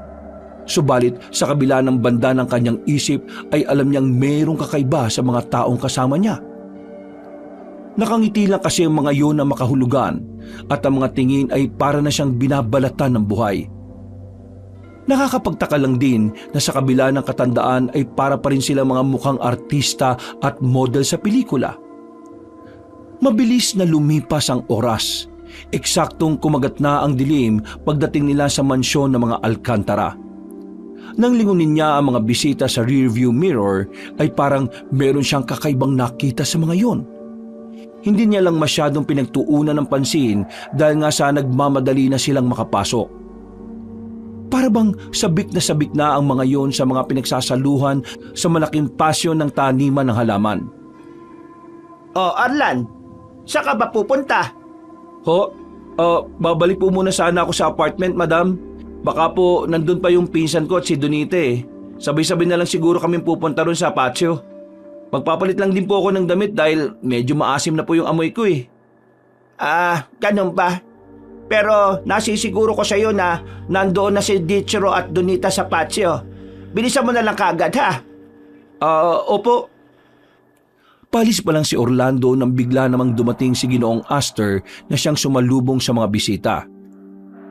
Tara na sa loob dahil sigurado akong masarap ang pinaluto kong karne kay Rosa. Ginawa ko talagang espesyal yon para sa pagdating ninyo. At sigurado akong malinamnam at sariwang-sariwa mga pagkain. Natikman ko na kagabi kaninang umaga mga luto niya. Napakasarap talaga. Sa tagal ng panahon, ngayon na lang tayo nakatikim ng ganong klaseng karne. Salamat din at kahit papano pinaintulutan tayo makatikim ng samahan dahil sa pista naman ng bulaklak sa ating probinsya. Sabay-sabay natin pagsaluhan ng napakasariwang handog sa atin. Habang nagkakatinginan ng lahat, ay nakakaramdam na naman si Orlando ng kakaibang takot habang nakikinig. Pakiramdam niya kasi ay hindi na karne ng hayop ang pinag-uusapan ng kanyang mga amo. Mabuti na lang din ay pumasok na ang mga yon at nagtungo sa malawak na patio ng taniman ng bulaklak. Patakbo nang bumalik si Orlando sa apartment at kaagad nagbihis dahil ayaw niya ring magpa-VIP sa mga amo. Excited man dahil ito ang unang pagkakataon niya na makakasalo sa pagdiriwang na yon, pero nandun pa rin ang kaba niya na hindi niya maintindihan. At katulad nga ng sinabi ni Ginang Medinilla, wala na nga si Dichiro at Donita sa apartment. Nauna na nga mga yon sa patio kaya nagmamadali na rin siya. Nagmamadali na nga siya at pagdating sa bungod ng taniman ng bulaklak ay naririnig na nga niya ang mga ingay. Pero habang papalapit siya ng papalapit ay mas lalong lumilinaw ang ingay na naririnig niya. Hanggang sa mapagtanto niyang tila hindi yun ingay ng kasiyahan kundi ingay ng pagmamakaawa at hinagpis ng iilang tao. Nang malapit na sa malaking patio ay saglit na huminto ang bigotilyong lalaki at pinagmasdan ng mga nangyayari. Nakita niya si Ginoong Astor, Ginang Medinilla, Hasmin, Manang Rosa at ang bisita na nag-aangat ng mga kupitang hawak. Nang sipatin niya ang laman ng mga yon ay nanlaki ang kanyang mga mata. Amoy na amoy rin niya kasi ang malansa at sariwang dugo ng tao. Napalingon siya sa mesa at mas lalo siyang nagimbal dahil nakita niya roon ang patay na katawan ni Anthony. Nakalatag yun sa mahabang mesa na parang sariwang lechon. Wakwak ang tiyan at kalat-kalat ang karne. Para sa masaganang anihan ng mga bulaklak! Para sa mga sariwang dugo na siyang magiging pataba sa ating talim. At para sa ating mga guwapang, mabuhay ang mahalikang aswang! Matapos maguntugan ng mga kopita ay sabay-sabay ngang uminom ang lahat ng naroon. Mailan pa nga na panay ang lantak sa patay na katawang nakahain sa mahabang mesa. Halos may statwa naman si Orlando sa kanyang nakita. Nangatog ang kanyang tuhod lalo na nang makita ang ulo ni Anthony na nahulog sa sahig.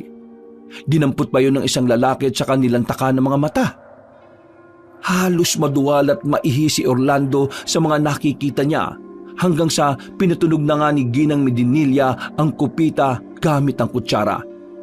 Tumingin sa matandang babae ang lahat at pagkatapos ay inilabas na nga ni Ginoong Aster ang isa sa mga espesyal niyang pagkain ng gabing yon. Mas lalong naging balang bigotilyong binata pagkakita sa nanlulupaypay na si Aling Dahlia at Donita.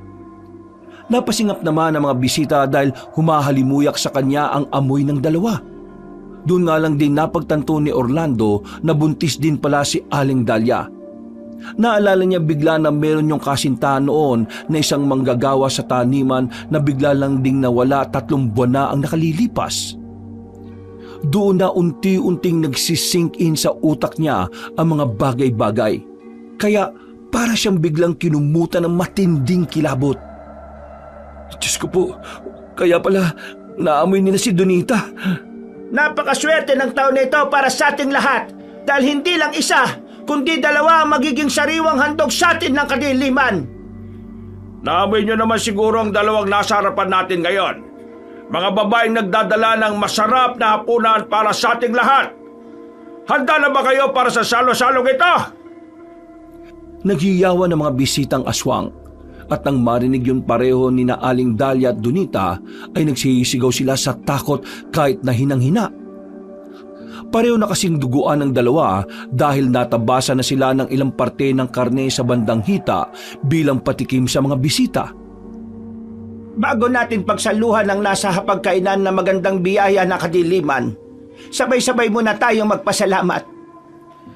Umalingaw-ngaw ang nakakakilabot na boses ng mga parang demonyo kaya mas lalong nasindak si Orlando habang nasasaksihan ng mga kaganapan.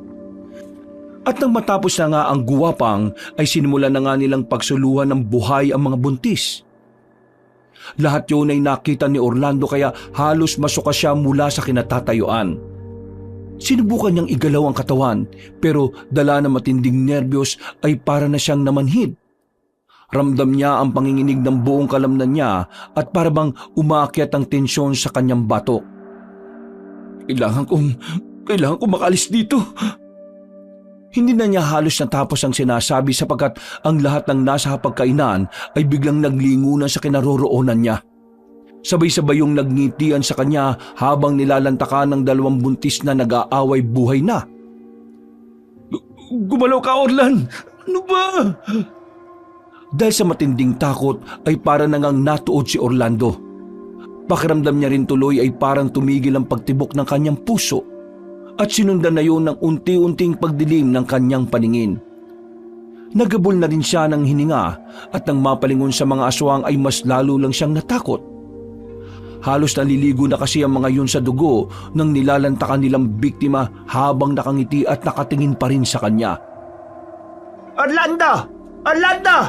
Dahil sa katapatan mo, halika't makibahagi sa pagsasalo-salong ito! Salamat sa magandang handog na binigay mo sa amin, Orlan. Kung di mo dinala sa lugar na ito ang asawa ng pinsan mo hindi kami makakadalawang buntis ngayong taon na ito. Bilang pabuya sa iyong ginawa, nagkaisa ang mga guwapang na gawin ka rin kauri namin. Kaya humanda ka at magpasalamat dahil mabibiyayaan ka ng kapangyarihang panghabang buhay. Tulong! Tulong! Nagtawanan lang ang mga aswang habang pinagmamasdan ni Orlando na sinisikap na makaalis sa lugar na yon. Subalit pinangibabawan na talaga siya ng pagkasindak kaya tuluyan na siyang nanghina at natumba. Kitang-kita pa niya kung paano ubusin ng mga aswang ang dalawang buntis na parang malambot at natural na karne lang. Pagkatapos noon ay napapikit na lang siya at nagpaagos sa kung anuman ang mangyayari. Ang huli niyang narinig ay isang malakas at nakakakilabot na alulong pero hindi na niya ito inintindi pa dahil sa matinding pagod na nararamdaman. Ang huling natatandaan niya lang ay merong lalaking humatak sa kanya palayo sa lugar na yon. Nahapyawan ng paningin niya si Dichro. Pero dahil sa sobrang panghihina ay hindi na talaga niya kinaya. At makalipas ang ilang saglit ay bigla na lang napabalikwas ng bangon si Orlando. Matapos makarinig ng pamilyar na boses mula sa hindi kalayuan. Hindi na niya inalintana kung nasan siya dahil ang mahalaga sa kanya sa ngayon ay makaalis sa lugar na yon. Marahan niyang iminulat ng kanyang mga mata habang pinakikinggan ng nasabing boses. Nang maging malinaw na ang lahat, ay sakalang tumatak sa kanya kung kanino ang tinig na naririnig kanina pa. Pinsan! Pinsan! Orlando! Nasaan ka ba? Dali-daling napabangon ng bigutilyong lalaki pero natigilan din siya sapagkat nananakit ang kanyang ulo. Napahawak siya rito habang marahang naglalakad papunta sa kung saan. Dichiro! Nasaan ka? Pagbukas niya ng pinto ay doon na nga niya narinig ang mga alulong at sigawan mula sa magarang bahay. Sinusundan niyo ng boses ng kanyang pinsan na tila nagmamakaawa at takot na takot. Kaya napatingin siya sa maliit na gate na dumudugtong mula sa apartment papasok sa magarang bahay. Pinsan! Orlan! Tulungan mo ako! Si Donita! Si Donita! Pinatay nila si Donita! Mga alimaw sila! Matapos marinig ang nagsusumigaw at takot na tinig ni Dichro, ay nagmadali nga si Orlando sa pagpunta sa magarang bahay. Hilong-hilo pa rin siya at lutang pero wala na nga siyang pakialam sa mga bagay-bagay. Gusto na lang talaga niya ay makaalis sa lugar na yon. Pagpasok ay dumiretso kagad siya sa dirty kitchen. Subalit hindi niya nakita roon si Dichro.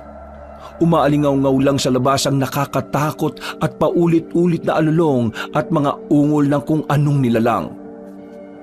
Nang lumabas na siya at magtungo sa garden, ay doon na nga tumambad sa kanyang paningin ang kahindik-hindik na mga halimaw. Kulubot ang mga muka, lubog ang ilong, matutulis ang tenga, matatalim ang mga ngipin, mahaba ang mga dila at matutulis sa mga kuko. Sa kabila ng nakakatakot na anyo, ay nakilala niya kaagad ang mga yun. Handa ka na bang maging kauri namin, Orlando? Pabili ka! Papatayin namin ang pinsan mo at ikaw ang gagawin naming guwapang o ikaw ang papatayin namin at siya ang gagawin naming guwapang? Kung magiging kauri ka namin, maaari mo pakasalan ng pamangkin namin si Asmin. Ipakalat nyo ang lahi ng mga guwapang para magpatuloy ang henerasyon ng mga maharlikang aswang. Nanayo ang mga balahibo ni Orlando dahil sa takot at nang sinubukan niyang igalaw ang katawan ay para na naman siyang naistatwa. Nagsimula na namang manginig ang kanyang mga tuhod hanggang sa makaramdam na naman siya ng pagkahilo dahil sa tindi ng takot at nerbiyos. Dala na matinding takot ay naabutan na naman niya ang sarili na humahabol na naman sa paghinga. Magdesisyon ka na habang may oras pa. Habang lumalalim ang gabi ay natatakaw ang aming mga bisita. Kapag hindi kami nakapagtimpi, pare-pareho namin kayong pagpepiestahan. Kaya sumagot ka na, Orlan. Bigyan mo siya ng pagkakataon, Aster. Hindi na ako makapaghintay eh. Ang bagal magdesisyon. Dahil doon ay kaagad na ngang kumilos ang lalaking aswang. Hindi nila namalayan ang pagsalakay nito. Mula sa kinatatayuan ay nakita niya kung paano habulin ni Ginoong Aster si Dichro na takot na takot. Ang akala niya ay papatay na rin ang kanyang pinsan pero pinukpok lang yun sa batok hanggang sa mawala ng malay. Samantala, paglingon naman niya sa bandang kanan ay nakita niya roon si Asmin na nakangiti. Hinawakan siya ng dalagang guwapang sa magkabilang pisngi at saka hinalikan na mariin. Pagkatapos noon ay saka siya noon sinikmuraan hanggang sa mawalan na naman siya ng malay tao. Hindi na alam ni Orlando ang mga nangyayari dahil tuluyan na ngang binalot ng dilim ang buo niyang pagkatao. Hindi niya rin alam kung ilang oras na siyang nakatulog pero pagdilat niya ay napasigaw kagad siya sa gitna ng kadiliman. Nasaan ako? Pinsan! Ikaw na ba yan? Nandito ka rin ba? Nasaan ba tayo? Kagad tumayo si Orlando at kabadong pinakiramdaman ng paligid na tila mamasa-masa at mabaho. Naalala niya ang amoy na to kung saan niya sinundo ang mga bisita. Hindi siya maaaring magkamali. Ganun-ganon ang amoy noon. Kahit natatakot ay sinikap niyang magpakatatag dahil gusto niyang makauwi ng buhay para sa kanyang pamilya. Dichiro, nasaan ka? Kumalma ka lang at huwag ka masyadong mag-iingay dahil baka marinig tayo ng mga aswang. Nasaan ka na? Pupunta kita. Pinsan, nandito ako. Tulungan mo ako. Ayaw ko pang mamatay, no? Gawin mo na ang gusto nila. Hayaan mo ako maging kauri nila para hindi ako mamatay. Anong pinagsasabi mo, Dichiro? Huwag ka na nga magmaang-maangan, pinsan. Narinig ko yung deal sa'yo ng mga aswang na yon. Ikaw ang pinagdidesisyon nila kung mabubuhay ako o hindi. Kaya parang awa mo na. Magsakripisyo ka na para makalis ako dito. Napabuntong hininga na lang ang bigutilyong lalaki dahil hindi niya sukat akalain na ganun pala talagang makasarili ang kanyang pinsan. Pero sa kabilang banda, ayaw niya rin naman talaga na mamatay ito. Pero ayaw rin niyang mamatay sa ganung paraan. Wala na munang nagsalita sa kanila. At dahil sa dilim ng paligid at walang makitang kahit na ano, kaya naman habang naghahanap at nangangapa sa dilim, biglang nadapa si Orlando matapos makatapak ng kung anong bagay na medyo matigas. Nang ma-realize niyang buto ng tao ang pinagtisuran niya, ay muntik na siyang mapasigaw. Mabuti na lang ay kaagad niyang natutup ang bibig. Kaya pala ganun na lang ang amoy ng lugar sapagkat doon marahil itinatapon ng kanyang mga amo ang natitirang bahagi sa katawan ng kanilang biktima. Orlan, ano na? Hanggang dito ba naman magiging makasarili ka ba? Namatayan na ako ng mahal sa buhay. Bakit kasi dinabay mo pa kami rito sa gulong pinasok mo sa mga halimaw mong amo Hoy, naririnig mo ba sarili mo, Dichiro? Ako nang damay sa inyo? Sino ba nagsabi na puntahan niyo ako dito, ha? Ikaw nagpumilit na isalta ang sarili mo wala ka talagang kwentang tao no? Pare-pareho lang kayo. Sana, ikaw na lang namatay at hindi si Donita. Dichiro, pwede ba tumahimik ka na lang? Bakit ako tatahimik Pinatay na nila si Donita. Tulong! Tulong! Sa muling pagsigaw nga ni Dichiro ay alam na ni Orlando na hindi na maganda ang nangyari. Kaya naman kahit takot na takot ay sinikap niyang manahimik habang hinahanap ang daan sa madilim. Hanggang sa marinig at maramdaman na lang niya na may kung anong bagay na bumagsak sa kanyang harapan. May nagtalsikang dugo sa kanyang mukha pati katawan. At nang maamoy niya ito ay bigla siyang napaupo habang napapatras. Maya-maya ay isang mabigat na yabag ang kanyang narinig. Hindi siya kumibo at pinilit niyang pigilan ng paghinga, kaya lang ay naramdaman na niya ang paghawak noon sa kanyang likuran. Parang awa mo na! Huwag mo akong papatayin! Orlan, huwag ka matakot. Si Yasmin to. Maniwala ka sa akin. Wala talaga kaming balak na patayin ka. Makinig ka sa akin. Makinig ka sa sasabihin ko. Anong ibig mo sabihin? Pinauwi talaga ako sa probinsya ni Tia Medinilla para sa isang misyon. Yun nga ay ang isalba ka sa mangyayari sa pista ng mga bulaklak. Ha? Ano? Wala akong maintindihan. Pasensya na, yun talaga ang plano. Gusto kang iligtas ni Tia pero dumating ang pinsan mo at ang asawa niyang buntis kaya nagkaganito. Pero bakit mo pinatay ang pinsan ko? Hindi ako nakapagpigil sa lahat ng mga narinig ko. Sa kabila na kabutiang ginawa mo sa kanya, ganun lang ang gagawin niya sa'yo. Pero hindi na mahalaga yon. Makinig ka. Katulad ng plano, itatakas kita rito. Hindi totoo yung mga sinabi ni Tia Medinilla. Sinabi niya lang yung para mapigilang isama ka sa pagpatay sa mga nasa mansyon. Pero bakit ako niligtas ni Madam? Sa dami ng mga naging tauhan niya, Ikaw lang daw ang nakitaan niya ng totoong kabutihang loob. Malaki ang pagmamahal mo sa pamilya mo at sa mga mahal mo sa buhay. Kaya nakonsensya ang tiya na isama ka sa mga ihahandog sa pista. Orlan, tara na, magmadali na tayo. Ilang saglit na lang at magpupunta na sila rito. At kapag naabutan nilang buhay ka, gagawin ka nilang kauri namin katulad ng napagkasunduan. Kapag hindi ka pumayag, papatayin ka ng mga aswang nagguwapang. At kapag nangyari yon, hindi na namin yun kayang pigilan ni Tia Medinilla. Lalo na kapag si Tio Aster na ang nagdesisyon. Kaya tayo na. Naiiyak man dahil sa nangyaring pagkamatay ni Dichro ay wala na ring nagawa si Orlan. Kahit nangihina ay pinilit niya ang sarili na makaalis sa lugar na yon. Sa tulong na rin ni Jasmine, kahit papaano ay naging madali ang lahat. Gamit ang van na palagi niyang minamaneho ay lumayo na nga kaagad sila sa lugar na yon. Hanggang sa bago sumikat ang araw ay narating nila ang seaport. Nang pababa na ng sasakyan si Orlando ay saglit siyang pinigilan ng dalaga at saka hinagka na mariin. Nagulat naman siya dahil yun ang ikalawang pagkakataon na mahalikan siya ng babae. Kunin mo yung bag na nasa tabi mo. Dalhin mo yan at siguraduhin mong huwag mong iwawala. Ha? Ano to? Buksan mo. Nalula ang binatilyong lalaki pagkakita sa sandamakmak na pera. Kaya nanlalaki ang mga mata niyang napatingin kay Jasmine. Babaon sa'yo yan ni Tia Medinilla. Yan lang ang naisip niyang paraan para makabawi sa lahat ng nangyari. Magmadali ka na. 6:00 na ng umaga, aalis ang unang barko. Hindi ka na dapat maabutan ng sikat ng araw sa lugar na ito. Salamat pakisabi na rin kay Madam. Makakarating. Sana hindi na tayo makita ulit. Wag na wag ka nang babalik sa lugar na ito. May isa pa sana akong request bago magpaalam eh. Ano yun? Pagkarinig ni Jasmine sa request ni Orlando ay kaagad niyang hinagka ng binata at nangyari na nga ang dapat mangyari. Nakalipas ang ilang sandali. Bago mag-alas 6:30 ng umaga ay nakasakay na nga ng barko ang bigotilyong lalaki na may ngiti sa labi. Sa unang pagkakataon kasi ay nakipagtalik na rin siya sa isang babae pero hindi niya sukat akalain na sa isang uri pa ng aswang. Makalipas ang ilang linggo, pag-uwi niya ng bahay ay itinabi niya kagad ang perang dala. Ginamit niya yon sa pagninegosyo hanggang sa unti-unti silang nakaangat sa buhay.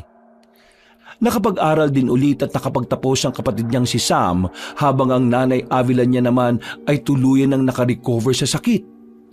Samantala, wala na rin siyang naging balita sa pamilya ng Alcantara.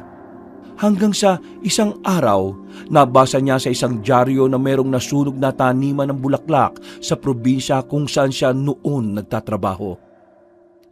Wakas,